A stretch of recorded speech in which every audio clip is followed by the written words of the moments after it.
Hello guys, welcome back to banking Kannadiga.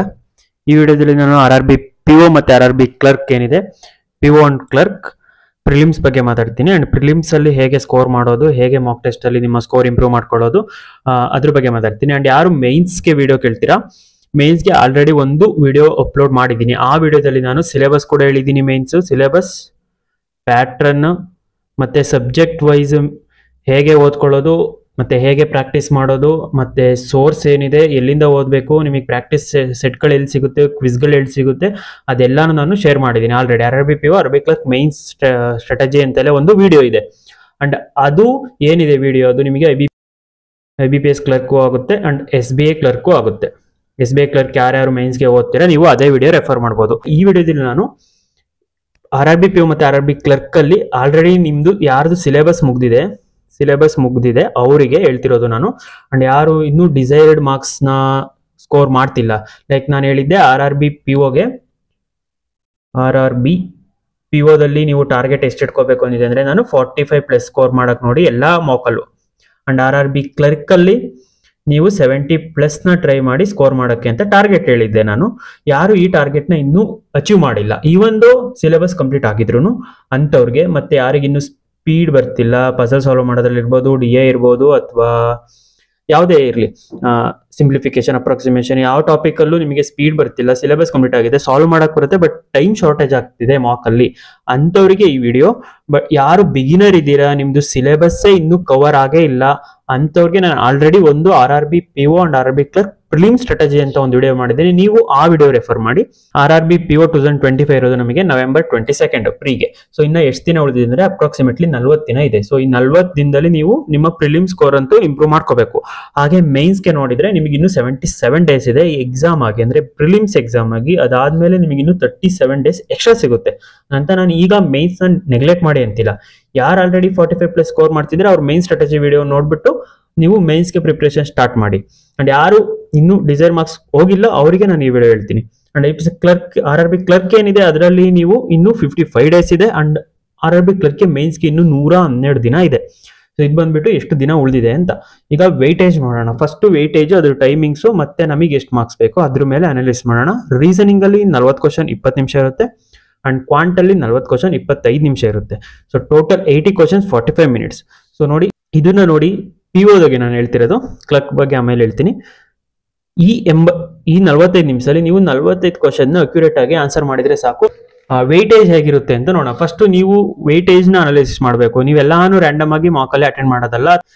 First weightage ಹೇಗಿದೆ ಅದ್ರ ಪ್ರಕಾರ ನೀವು ಇಂಪಾರ್ಟೆನ್ಸ್ ಕೊಡಬೇಕಾಗುತ್ತೆ. 20-25 ಮಾರ್ಕ್ಸ್ ಏನಿದೆ ಇದು just puzzle and sitting arrangement ಇಂದ 20 to 25 ಕ್ವಶನ್ಸ್ ಬರುತ್ತೆ. ಇದು ಕ್ವಶನ್ಸ್, ನಂಬರ್ ಆಫ್ ಕ್ವಶನ್ಸ್ 40ಲಿ. ಸೊ ವೆಯ್ಟೇಜ್ ನೋಡಿ, ಮೋರ್ ದನ್ 50%, ಮಿನಿಮಮ್ 20 ಅಂತ ಬಂದೇ ಬರುತ್ತೆ. 25 ಕ್ವಶನ್ಸ್ ಅಂದ್ರೆ minimum 4 to 5 puzzles and sitting arrangement. ಅದ್ರಲ್ಲೂ ಹೇಳ್ಬೇಕು ಅಂತಂದ್ರೆ ಪಜಲ್ಸ್ 3, 2, ಇಲ್ಲ ಅಂದ್ರೆ 1, 3. ಸೊ ಈ ತರ ವೇರಿ ಆಗುತ್ತೆ. ಸೊ ನಿಮ್ಗೆ ಇಲ್ಲಿ ವೇಟೇಜ್ ಏನು ಅಂತ ಗೊತ್ತಾಯ್ತು ನಿಮಗೆ, ಪಜಲ್ಸ್. ಸೊ ನೀವು ಪಜಲ್ಸ್ ನ ಸ್ಪೀಡ್ ಆಗಿ ಸಾಲ್ವ್ ಮಾಡಬೇಕು. ಸೊ ಅಂದ್ರೆ ನೋಡಿ, ಈ 10 ರಿಂದ 15 ಏನಿದೆ ಇದರಲ್ಲಿ ಇದಿರ್ಬೋದು, ಸಿಲೋಗಿಸಮ್ ಇರ್ಬೋದು, ಇನ್ಇಕ್ವಾಲಿಟಿ ಇರ್ಬೋದು, ಬ್ಲಡ್ ರಿಲೇಷನ್ ಇರ್ಬೋದು, ಅಥವಾ ಕೋಡಿಂಗ್ ಡಿಕೋಡಿಂಗ್ ಇರ್ಬೋದು, ಡೈರೆಕ್ಷನ್ ಅಂಡ್ ಡಿಸ್ಟೆನ್ಸ್. ಇದಿಷ್ಟು 10 ರಿಂದ 15 ಮಾರ್ಕ್ಸ್.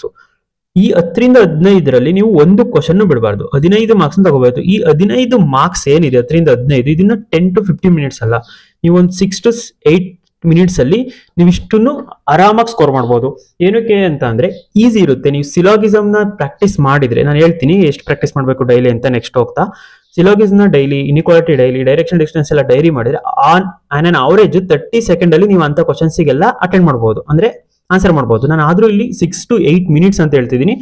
ಸೊ ಈ 6 to 8 ಮಿನಿಟ್ಸ್ ಅಲ್ಲಿ ನೀವು ಆಲ್ರೆಡಿ 10 to 15 ಮಾರ್ಕ್ಸ್ ಏನಾದ್ರು ಸ್ಕೋರ್ ಮಾಡಿದ್ರೆ ನಿಮಗೆ ಅದೊಂದು ಸ್ವಲ್ಪ ಕಾನ್ಫಿಡೆನ್ಸ್ ಸಿಗುತ್ತೆ. ಅವಾಗ ಪಜಲ್ ಅಲ್ಲಿ ನಾನು ಹೇಳೋದು, ಒಂದು ಪಜಲ್ ಅಂತೂ ಡಿಫಿಕಲ್ಟ್ ಇರುತ್ತೆ. ಆ ಪಜಲ್ ಅಲ್ಲಿ ಯಾರು ಸ್ಟಕ್ ಆಗ್ಬಾರ್ದು. ಅದು ನಿಮಗೆ ಹೇಗೆ ಗೊತ್ತಾಗುತ್ತೆ ಅಂದ್ರೆ, ನೀವು ಮಾಕ್ ಆಗ್ತಾ ನಿಮಗೆ ಅಭ್ಯಾಸ ಆಗುತ್ತೆ. ನಿಮಗೆ ಗೊತ್ತಾಗುತ್ತೆ, ಓ ಈ ಪಜಲ್ ನನಗೆ ಅನ್ಕಂಫರ್ಟಬಲ್, ನಾನು ಈ ಪಜಲ್ ಅಟೆಂಡ್ ಮಾಡಬಾರ್ದು, ಅದನ್ನ ಸ್ಕಿಪ್ ಮಾಡ್ಬಿಟ್ಟು ನೆಕ್ಸ್ಟಿಗೆ ಹೋಗ್ಬೇಕು. ಸೊ ಇಲ್ಲೂ 15 ಮಾರ್ಕ್ಸ್ ಬಂದ್ರೆ ಪಜಲ್ ಒಂದು ಸ್ಕಿಪ್ ಮಾಡ್ತೀರಾ. ಫಾರ್ ಎಕ್ಸಾಂಪಲ್ 25 ಮಾರ್ಕ್ಸ್ ಬಂದ್ರೆ 20 ಮಾರ್ಕ್ಸ್ ಒಂದು ಪಜಲ್ ಸ್ಕಿಪ್ ಮಾಡಿದ್ರು, ನಿಮಗೆ ಇಲ್ಲಿ 35 ಮಾರ್ಕ್ಸ್ ಬಂತು.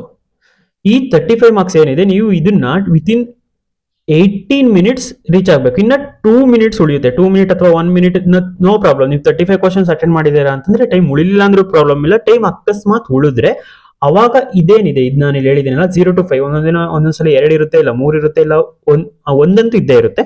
ಇದು ಮಿಸೆಲೇನಿಯಸ್ ಇರುತ್ತೆ. For example number of pairs, ಈಗ ಕ್ವಾಂಟ್ ಅಂತ ಇದೆ, ಕ್ವಾಂಟ್ ಅಲ್ಲಿ how many pairs are there ಅಂತ ಕೊಡ್ಬೋದು, ಅಥವಾ ನಂಬರ್ ಕೊಟ್ಬಿಟ್ಟು ಹೌ ಮೆನಿ ಪೇರ್ಸ್ ಅಂತ ಕೊಡ್ಬೋದು, ಅಥವಾ ಒಂದು ಪ್ಯಾಟರ್ನ್ ಕೊಡ್ತಾನೆ, 3 ವರ್ಡ್ ಇರೋ ಪ್ಯಾಟರ್ನ್ ಕೊಟ್ಬಿಟ್ಟು ಹಿಂದೆ ಮುಂದೆ ಆ ತರ ಮಾಡ್ಬಿಟ್ಟು ಅದರಲ್ಲಿ ಆಡ್ ಒನ್ ಔಟ್ ಆ ತರ ಕೊಟ್ಟಿರ್ತಾನೆ. ಈ ಕ್ವಶನ್ಸ್ಗೆ ನೀವು ಫಸ್ಟ್ ಟೈಮ್ ಇನ್ವೆಸ್ಟ್ ಮಾಡಕ್ ಹೋಗ್ಬೇಡಿ.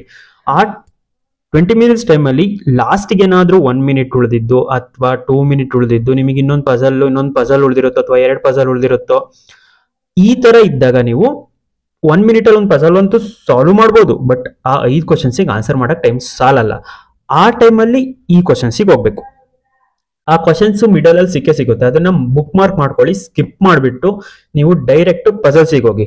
ಅಂಡ್ ಪಜಲ್ಸ್ಗಿಂತ ಮುಂಚೆ ಇದೇನಿದೆ 10 to 15 ಇದನ್ನ ನೀವು ಸ್ಕೋರ್ ಮಾಡ್ಕೋಬೇಕು ಫಸ್ಟ್. ಯೂಶಲಿ ಎಲ್ಲ ಏನ್ ಹೇಳ್ತಾರೆ, ರೀಸನಿಂಗ್ ಅಲ್ವಾ, ಸೊ ಎಲ್ಲ ಸ್ಟ್ರಾಂಗ್ ಇರ್ತಾರೆ, ಸೊ ನಾನು ಒಂದ್ ಕಡೆಯಿಂದ ಮಾಡ್ಕೊಂಡು ಹೋಗ್ತೀನಿ, ಇಲ್ಲ ಬೇಡ, ಫಸ್ಟ್ ನೀವು ಈ ಈಸಿಲಿ ಗೆಟೇಬಲ್ ಮಾರ್ಕ್ಸ್ ಏನಿದೆ ಇದನ್ನ 6 to 8 minutes ಅಲ್ಲಿ ಒಂದು ನೀವು 10 questions 15 questions ಅಟೆಂಡ್ ಮಾಡಿದ್ರೆ, ಆ ಗ್ರೀನ್ ನೋಡಿದ್ರೆ ನಿಮಗೆ 15 ಅಟೆಂಡ್ ಮಾಡಿದೀನಿ, 10 ಅಟೆಂಡ್ ಮಾಡಿದ್ರೆ ಅಂತ ಕಾನ್ಫಿಡೆನ್ಸ್ ಸಿಗುತ್ತೆ. ಅದಾದ್ಮೇಲೆ ಪಜಲ್ಸಿಗೆ ಹೋಗಿ, ಪಜಲ್ಸ್ ಅಲ್ಲಿ ಒಂದು ಪಜಲ್ ನೀವೇ ಅನಲೈಸ್ ಮಾಡಬೇಕು, ಅದು ನಿಮಗೆ ಯಾವ್ದು ಡಿಫಿಕಲ್ಟಿ ಅನ್ಸುತ್ತೆ ಅದು ನಿಮಗೆ ಗೊತ್ತಿರಬೇಕು, ಅದನ್ನ ನೀವು ಸ್ಕಿಪ್ ಮಾಡ್ಬಿಟ್ಟು ಇನ್ನು ಉಳಿದಿದ್ದು ಅಟೆಂಡ್ ಮಾಡಬೇಕು. ಲಾಸ್ಟ್ 2 minutes 1 minute ಉಳಿದಿದ್ರೆ ಅವಾಗ ನೀವು ಮತ್ತೆ ಪಜಲ್ಗಂತೂ ಹೋಗಕ್ಕೆ ಹೋಗ್ಬೇಡಿ, ಅವಾಗ ಮಿಸ್ಸೆಲೇನಿಯಸ್ ಬನ್ನಿ. ಯಾವುದೇ ಕಾರಣಕ್ಕೂ ಮಧ್ಯದಲ್ಲಿ ಮಿಸ್ಸೆಲೇನಿಯಸ್ ಅಟೆಂಡ್ ಮಾಡಬೇಡಿ.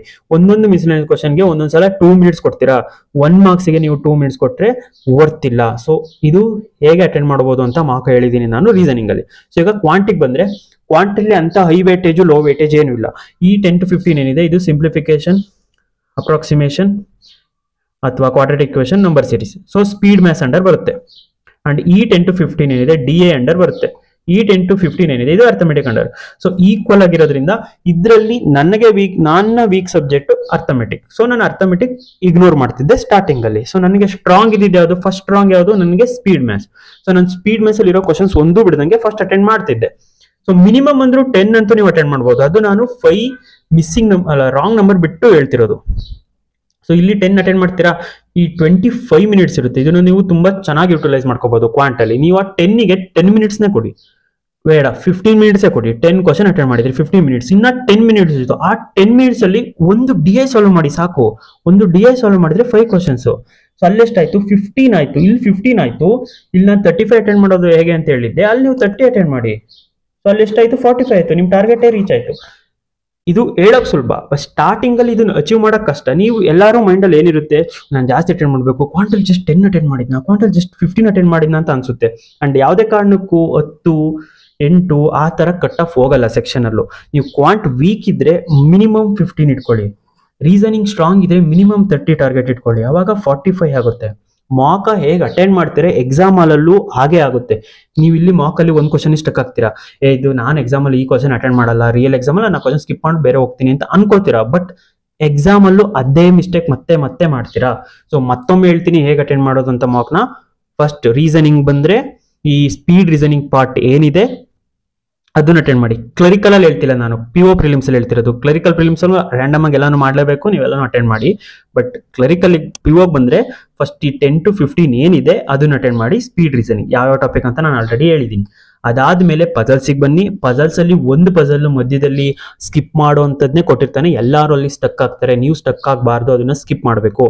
ಅದಾದ್ಮೇಲೆ ಅಲ್ಲಿ 10, ಇಲ್ಲಿ 20, 30, 35 ಆಗುತ್ತೆ. ಲಾಸ್ಟ್ಗೆ 1-2 minutes ಏನಾದ್ರು ಉಳಿದಿದ್ರೆ ಅವಾಗ ಪಜಲ್ ಎತ್ಕೋಬೇಡಿ, ಯಾವುದೇ ಕಾರಣಕ್ಕೂ ಬ್ಲಡ್ ರಿಲೇಷನ್ ಕೂಡ ತಗೋಬೇಡಿ, ಡೈರೆಕ್ಷನ್ ಕೂಡ ತಗೋಬೇಡಿ. ಅವಾಗ ನೀವು ಮಿಸ್ಸೆಲೇನಿಯಸ್ ಕ್ವಶನ್ ಏನಿದೆ ಅದನ್ನ ಸಾಲ್ವ್ ಮಾಡಿ 1 or 2 marks ಅಲ್ಲಿಂದ ಎತ್ಕೊಬಹುದು ನೀವು 2 minutes ಅಲ್ಲಿ. ಸೊ ಅಲ್ಲಿ ನಿಮಗೆ ನಾನು ಹೇಳಿದ್ದು 35 ಬೇಡ, ನೀವು 30 ಅಟೆಂಡ್ ಮಾಡಿದ್ರು ಒಳ್ಳೆ ಸ್ಕೋರ್ ಅದು. ಅಂಡ್ ಕ್ವಾಂಟಲ್ಲಿ ಫಸ್ಟ್ ಸ್ಪೀಡ್ ಮ್ಯಾಥ್ಸ್ 10 ಕ್ವಶನ್ ಇರುತ್ತೆ, ಮಿನಿಮಮ್ 10 ಅಂತ ಅಟೆಂಡ್ ಮಾಡ್ಬೋದು. ಎಕ್ಸೆಪ್ಟ್ ರಾಂಗ್ ನಂಬರ್ ಹೇಳ್ತಿದ್ದೀನಿ ನಾನು. 10ಗೆ ನೀವು 15 minutes ಕೊಟ್ಟು 10 ಕ್ವಶನ್ ಸಾಲ್ವ್ ಮಾಡದೇ ಇರೋಂಥ ಕ್ವಶನ್ ಬಂದಿರಲ್ಲ. ಸಿಂಪ್ಲಿಫಿಕೇಶನ್, ಕ್ವಾಡ್ರಾಟಿಕ್ ಇಕ್ವೇಷನ್ ಹಿಡಿದು 15 ನಿಮಿಷ ಹೇಳ್ತಿದ್ದೀನಿ 10 ಕ್ವಶನ್ಗೆ.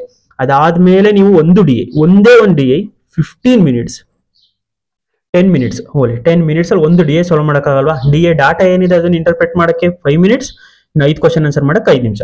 ಸೊ ಅಲ್ಲಿ 15 minutes 15 marks. ಸೊ ಇಲ್ಲಿ 45 marks ಆಯ್ತು. ಸೊ ಇವಾಗ ಡೈಲಿ ನೀವು ಏನೇನ ಫಾಲೋ ಮಾಡಬೇಕು, ಇಷ್ಟು ಸ್ಕೋರ್ ಆಗಬೇಕು ನಿಮಗೆ ಅಂತ ಅಂದ್ರೆ ನಾನು ತೋರಿಸ್ತೀನಿ.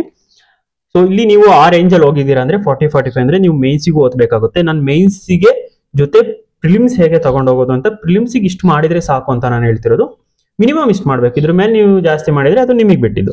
ಈಗ ಡೈಲಿ ಇದನ್ನ ನೀವು ಎಲ್ಲಾದ್ರೂ ಇದೇನಿದೆ ನಾನು ಇಲ್ಲಿ ಬರ್ತಿದ್ದೀನಿ ಇದನ್ನ ನೀವು ಎಲ್ಲಾದ್ರೂ ಬೈಂಡ್ ಮಾಡ್ಕೊಳ್ಳಿ, ಅಥವಾ ನಿಮ್ಮ ರೇಟಿಂಗ್ ಪ್ಯಾಡಿಗೆ ಹಾಕೊಳ್ಳಿ, ಇಲ್ಲ ನೋಟ್ಸ್ ಅಲ್ಲಿ ಬರ್ಕೊಳ್ಳಿ, ಇಲ್ಲ ವಾಲ್ ಮೇಲೆ ಪೇಸ್ಟ್ ಮಾಡ್ಕೊಳ್ಳಿ. ಇದನ್ನ ಡೈಲಿ ಇನ್ನು ನೆಕ್ಸ್ಟ್ 40 ಡೇಸ್ ಇದೆಯಲ್ಲ 30 ಡೇಸ್ ಟ್ರೈ ಮಾಡಿ. ನಿಮ್ಮ ಸ್ಕೋರು ಡೆಫಿನೆಟ್ಲಿ 45 ಮಾರ್ಕ್ಸ್ ಅಬವ್ ಹೋಗುತ್ತೆ RRB PO ದಲ್ಲಿ. ಈಗ daily to do list, 5 puzzles, 2 sitting arrangement. So 5 2 7 ಆಯ್ತು ಅಷ್ಟೇ. 7ರಲ್ಲಿ 7 5 35 ಮಾರ್ಕ್ಸ್ ಪ್ರಾಕ್ಟೀಸ್ ಮಾಡ್ದಂಗೆ ಆಗುತ್ತೆ. ಅಂದ್ರೆ ಡೈಲಿ ಬೇಸಿಸ್ ಮಾರ್ಕ್ಸ್ ಹೇಳ್ತಿದ್ದೀನಿ. ಸೊ ಒಂದು ಪಜಲ್ಗೆ ನಾನು 5 ಮಿನಿಟ್ಸ್ ಹೇಳಿದ್ದೀನಿ. ಇದು ತುಂಬಾ ಜಾಸ್ತಿ 5 ಮಿನಿಟ್ಸ್ ಸ್ಟಾರ್ಟಿಂಗ್ ಅಲ್ವಾ, ನೀವು ಸ್ಟಾರ್ಟಿಂಗ್ 5 ಮಿನಿಟ್ಸ್ ತಗೊಳ್ಳಿ. ಅದಾದ್ಮೇಲೆ 3 ಬರ್ತೀರಾ, ಆಮೇಲೆ 2 ಬರ್ತೀರಾ, 2.5. ಅಂಡ್ ಲೀಡ್ ರೀಸನಿಂಗ್ ಅಂತ ಬಂದ್ರೆ ಮೈನ್ ಆಗಿ 6 ಟಾಪಿಕ್ಸ್ ಇದಾವೆ. ಆರ್ಡರ್ ಅಂಡ್ ರ್ಯಾಂಕಿಂಗ್ ಒಂದ್ಸಲ ಕೊಡಲ್ಲ, ಅದು ನೀವು ಯಾವ್ದಾರ ಒಂದ್ ದಿನ ಆಡ್ ಮಾಡ್ಕೊಳ್ಳಿ. ಸೊ ಅದರಲ್ಲಿ ನೀವು ಇಲ್ಲಿ ನಾನು ಗ್ರೂಪ್ ಮಾಡಿದ್ದೀನಿ, ಈ ಗ್ರೂಪ್ ಪ್ರಕಾರನ ನೀವು ಪ್ರಾಕ್ಟೀಸ್ ಮಾಡಿ. ಒಂದಿನ syllogism, blood relation, coding decoding ಮಾಡಿದ್ರೆ ಆಲ್ಟರ್ನೇಟಿವ್ ಡೇಸ್ ಅಲ್ಲಿ ಇನ್ನೊಂದಿನ inequality, direction and distance, alpha numeric ಮಾಡಿ. So syllogism 10, blood relation 10, coding decoding 10.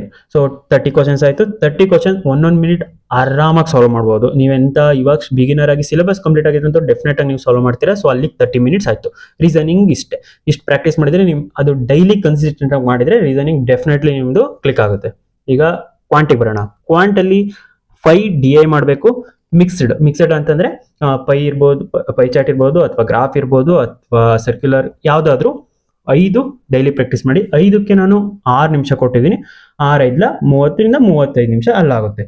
And simplification ಏನಿದೆ, ಅಪ್ರಾಕ್ಸಿಮೇಷನ್, ಕ್ವಾಡ್ರಾಟಿಕ್ ಇಕ್ವೇಷನ್ ಒಂದು ಗ್ರೂಪ್ ಮಾಡಿದ್ದೀನಿ. ಅಲ್ಲಿ 30 ಕ್ವಶನ್ಸ್ ನೀವು ಕ್ವಾಡ್ರಾಟಿಕ್ ಇಕ್ವೇಷನ್ 30 ಪ್ರಾಕ್ಟೀಸ್ ಮಾಡಿ, ಇಲ್ಲ ಸಿಂಪ್ಲಿಫಿಕೇಶನ್ 30 ಪ್ರಾಕ್ಟೀಸ್ ಮಾಡಿ, ಇಲ್ಲ ಎಲ್ಲಾದ್ರೂ ಸೇರಿಸ್ಬಿಟ್ಟು 30 ಕ್ವಶನ್ಸ್ ಪ್ರಾಕ್ಟೀಸ್ ಮಾಡಿ. ನಾನು 1 ನಿಮಿಷ 30 ಸೆಕೆಂಡ್ ಕೊಟ್ಟಿದ್ದೀನಿ ಒಂದೊಂದು ಕ್ವಶನ್ಗೆ. ಅಲ್ಲಿಗೆ 45 ನಿಮಿಷ ಆಯ್ತು. ಇದು ನೀವು ಕ್ವಾಂಟಲ್ ವೀಕ್ ಇದೀರಂತ ಕನ್ಸಿಡರ್ ಮಾಡ್ಕೊಂಡು. And missing number, wrong number ಇದೆ, ಇದು ಸಪರೇಟ್ ಆಗಿ ಇಟ್ಟಿದ್ದೀನಿ. ಯಾಕೆಂದ್ರೆ ಇಲ್ಲಿ missing number okay, but wrong number ಸ್ವಲ್ಪ ಡಿಫಿಕಲ್ಟಿ ಇರುತ್ತೆ. ಸೊ ಅದಕ್ಕೋಸ್ಕರ ನೀವು ಸಪರೇಟ್ ಆಗಿ ಅದಕ್ಕೆ ಟೈಮ್ ಸ್ಲಾಟ್ ಕೊಡಬೇಕು. 10 ಕ್ವಶನ್ಸ್ 2 ಮಿನಿಟ್ಸ್ 20 ಮಿನಿಟ್ಸ್ ಆಗುತ್ತೆ per day. And 1 chapter 1 day. Arithmetic ಇದು ಅರ್ಥಮೆಟಿಕ್, ಸಾರಿ ನಾನು ಮೆನ್ಷನ್ ಮಾಡಿಲ್ಲ. ಸೊ ಅರ್ಥಮೆಟಿಕ್ನ ಕಂಪ್ಲೀಟ್ ಆಗಿ ನೀವು ಇಗ್ನೋರ್ ಮಾಡೋಕ್ಕೂ ಆಗಲ್ಲ, ನಾನು ಅಲ್ಲಿ ಹೇಳ್ದಂಗೆ. ಬಟ್ ಟೈಮ್ ಉಳಿದಾಗ ನೀವು ಅರ್ಥಮೆಟಿಕ್ ಅಟೆಂಡ್ ಮಾಡಲೇಬೇಕಾಗುತ್ತೆ. ಈಗ 2 ಮಿನಿಟ್ಸ್ ಉಳಿದಿರುತ್ತೆ, ಮಿಸ್ಸಿಂಗ್ ನಂಬರ್ ಹೋಗಿರುತ್ತೆ, DI ಸಾಲ್ವ್ ಮಾಡೋಕ್ಕಾಗಲ್ಲ. ಅಟ್ಲೀಸ್ಟ್ ಆ 2 ಮಿನಿಟ್ಸ್ ಅಲ್ಲಿ 1 ಅರ್ಥಮೆಟಿಕ್ ಅಟೆಂಡ್ ಮಾಡಿದ್ರು ಇಟ್ಸ್ ಎನಫ್. ಒಂದೊಂದ್ಸಲ 1 ಮಾರ್ಕ್ಸ್ ಅಲ್ಲಿ 0.25 ಕಟ್ ಆಫ್ ಕ್ಲಿಯರ್ ಆಗಲ್ಲ, ಆ ಒಂದಿಂದ ನಿಮ್ ಕಟ್ ಆಫ್ ಕ್ಲಿಯರ್ ಆಗ್ಬೋದು. ಸೊ ಅರ್ಥಮೆಟಿಕ್ ಕಂಪ್ಲೀಟ್ ಆಗಿ ಇಗ್ನೋರ್ ಮಾಡೋಕ್ಕಾಗಲ್ಲ. ಅದಕ್ಕೋಸ್ಕರ ಡೈಲಿ 1 ಚಾಪ್ಟರ್ ಪಿಕ್ ಮಾಡಿ, ನಿಮಗೆ ಯಾವ್ದು ಕಂಫರ್ಟಬಲ್ ಆ ಚಾಪ್ಟರ್ 20 ಕ್ವಶನ್ಸ್ ಪ್ರಾಕ್ಟೀಸ್ ಮಾಡಿ. ಪ್ರಿಲಿಮ್ಸ್ ಲೆವೆಲ್ ಆರಾಮಾಗಿ ಮಾಡ್ಬೋದು. ಅಂಡ್ 20 ಕ್ವಶನ್ಸ್ 2 ಮಿನಿಟ್ಸ್ 40 ಮಿನಿಟ್ಸ್ ಆಯ್ತು. So total in a day ನೀವು ಬರೀ 3 hours 25 minutesನ ಕನ್ಸಿಸ್ಟೆಂಟ್ ಆಗಿ ವರ್ಕ್ ಮಾಡಿದ್ರೆ ಅದು ನಿಮಗೆ ಎಫೆಕ್ಟಿವ್ ಆಗಿ ತೋರಿಸುತ್ತೆ ಮಾಕ್ ಅಲ್ಲಿ. ಅಂಡ್ ಇನ್ನ ಮಾಕ್ ಕೇಳಿದ್ರೆ, ಮಾಕ್ ಬಂದ್ಬಿಟ್ಟು ಇವಾಗ ಡೈಲಿ ಬೇಡ, ಲಾಸ್ಟ್ 15 ಡೇಸ್ ಅಥವಾ 20 ಡೇಸ್ ಇದೆ ಡೈಲಿ ಹಾಕಿ. ಡೈಲಿ ಮಾಕ್ ಯಾವಾಗ ಡೈಲಿ ಮಾಕ್ ಹಾಕ್ಬೇಕು ಅಂತಂದ್ರೆ ನೀವು 45 ರೀಚ್ ಆಗಿದ್ದೀರಾ. ಸೊ ನಿಮಗೆ ಅದು ನಿಮಗೆ ಟಚ್ ಹೋಗ್ಬಾರ್ದು. 45 ಎಲ್ಲ ಮಕ್ಕಳು ಬರಬೇಕು ಅಂದ್ರೆ ಡೈಲಿ ಒಂದು ಪ್ರಿಲಿಮ್ಸ್ ಮಾರ್ಕ್ ಹಾಕ್ಬಿಟ್ಟು ನೆಕ್ಸ್ಟ್ ಕಾನ್ಸಂಟ್ರೇಷನ್ ಎಲ್ಲ ಮೈನ್ಸ್ ಮೇಲೆ ಶಿಫ್ಟ್ ಮಾಡ್ಬೋದು. ನಿಮ್ದು ಇನ್ನು ಪ್ರಿಲಿಮ್ಸ್ ಅಲ್ಲೇ ನೀವು ನಿಮ್ಮ ಟಾರ್ಗೆಟ್ ಸ್ಕೋರ್ ರೀಚ್ ಆಗಿಲ್ಲ ಅಂತಂದ್ರೆ ಜಸ್ಟ್ ಒಂದು ಮಾರ್ಕ್ ಹಾಕಿ ಸುಮ್ ಕುತ್ಕೊಂಡ್ರೆ ಅದು ವರ್ಕ್ ಆಗಲ್ಲ. ಸೊ 3 days once ಮಾರ್ಕ್ ಹಾಕಿ. ಹಂಗಂತ ಮಾರ್ಕ್ ವೆರಿ ಇಂಪಾರ್ಟೆಂಟ್, ಇಗ್ನೋರ್ ಮಾಡಬಾರ್ದು. 3 days once ಮಾರ್ಕ್ಸ್ ಹಾಕಿ. ಅವಾಗ ನಿಮಗೆ ಒಂದು 15 ಡೇಸ್ ಅಂದ್ರೆ 5th ಮಾರ್ಕ್ ಅಷ್ಟರಲ್ಲಿ ನಿಮಗೆ ಡಿಫ್ರೆನ್ಸ್ ಕಾಣುತ್ತೆ. ಒಂದೊಂದು ಸ್ಕೋರ್ ಇಷ್ಟಿತ್ತು, ಫಾರ್ ಎಕ್ಸಾಂಪಲ್ 35 ಇತ್ತು, ನಾನೀಗ 40 ಅಬೋ ಪ್ಲಸ್ ಮಾಡಿದ್ದೀನಿ. ಇನ್ನೊಂದು 15 ಡೇಸ್ ಹಾಕಿದ್ರೆ ನಾನು 45 ಹೋಗ್ತೀನಿ ಅಂತ ನಿಮಗೆ ಕಾನ್ಫಿಡೆನ್ಸ್ ಬರುತ್ತೆ. ಅಂಡ್ ಇದಿಷ್ಟು ಬಂದ್ಬಿಟ್ಟು ನಾನು RRB PO ಹೇಳಿದೆ. ಅಂಡ್ RRB ಕ್ಲರ್ಕ್ಗೂ ಎಲ್ಲ ಸೇಮ್ ಇದೆ, ಬಟ್ ಮಾಕ್ ಅಟೆಂಡ್ ಮಾಡೋ ಸ್ಟ್ರಾಟಜಿ ಚೇಂಜು. ಅದರಲ್ಲಿ ರೀಸನಿಂಗ್ ಅಲ್ಲಿ ನೀವು ಫಸ್ಟ್ ಅದು ಸೆಕೆಂಡ್ ಇದು ಅಂತ ಮಾಡೋಕ್ಕಾಗಲ್ಲ, ಕಂಟಿನ್ಯೂಸ್ ಮಾಡ್ಕೊಂಡು ಹೋಗ್ಬೇಕು. ಬಟ್ ಅಂಡ್ ಅದರಲ್ಲೂ ಕೂಡ ಮಿಸ್ಸೆಲೇನಿಯಸ್ ಇದೆಯಲ್ಲ, ಅದನ್ನ ನಾನು ಅದರಲ್ಲೂ ಹೇಳ್ತೀನಿ, ಲಾಸ್ಟಿಗೆ ಅಟೆಂಡ್ ಮಾಡಿ, ಫಸ್ಟಿಗೆ ಅಟೆಂಡ್ ಮಾಡಬೇಡಿ. ಒಂದೊಂದ್ಸಲ ಟ್ರಿಕ್ಕಿ ಇರುತ್ತೆ, ಸ್ಟಕ್ ಆಗ್ತೀರಾ. 2 minutes 1 ಕ್ವಶನ್ಗೆ ಇನ್ವೆಸ್ಟ್ ಮಾಡೋಕ್ಕಾಗಲ್ಲ, ಯಾಕೆಂದ್ರೆ 40 ಕ್ವಶನ್ ನೀವು 20 ನಿಮಿಷದಲ್ಲಿ ಅಟೆಂಡ್ ಮಾಡಬೇಕು. ಸೊ 30 seconds per ಕ್ವಶನ್ ಅವ್ರು ಅಸೈನ್ ಮಾಡಿರೋದು. ಸೊ ನೀವು 2 minutes 1 question, it's utter waste. So ಇದಿಷ್ಟು ಬಂದ್ಬಿಟ್ಟು ಪ್ರಿಲಿಮ್ಸ್ ಅಲ್ಲಿ ಹೇಗೆ ನೀವು ಸ್ಕೋರ್ ಮಾಡಬೇಕು ಅಂತ. ಅಂಡ್ ಒಂದು ಡೈಲಿ ಟು ಡೂ ಲಿಸ್ಟ್ ಕೊಟ್ಟಿದ್ದೀನಿ, ಇದನ್ನ ಫಾಲೋ ಮಾಡಿ ಡೆಫಿನೆಟ್ ಆಗಿ ವರ್ಕ್ ಆಗೇ ಆಗುತ್ತೆ. Thank you for watching. ಈ ವಿಡಿಯೋಗೆ ಇಷ್ಟೇ.